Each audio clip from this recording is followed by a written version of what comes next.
Hi, I'm Chris from Pyrodigital, and in this video I will show you how to synchronize two different field controllers with the PD-FSK master feature.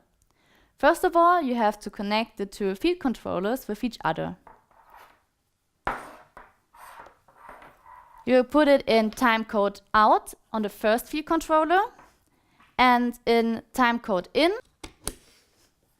Now that they're connected, we can go to the first field controller. First, you have to choose your script table and the data table mode.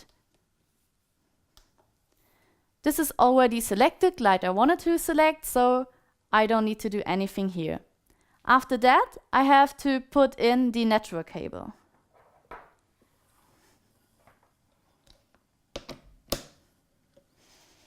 Now I can go to auto fire mode and turn the key to the fire position if it is safe to do so.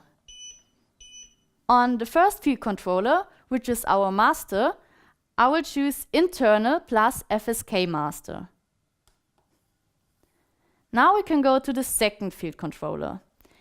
Here I will do almost all the same steps as on the first field controller. So you have to choose your table and then plug in your network cable.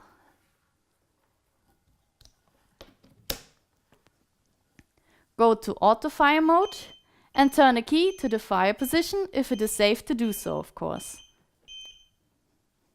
The only difference now is that you have to choose FSK slave for the second field controller. The two field controllers are already connected, so I can use one pickle for both of them.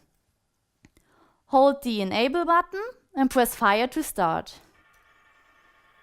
You can see that the timecode is running out of the master and the LED is green. On the second one, you can see that the incoming signal is valid because the LED turns up blue and the display shows that they're in sync.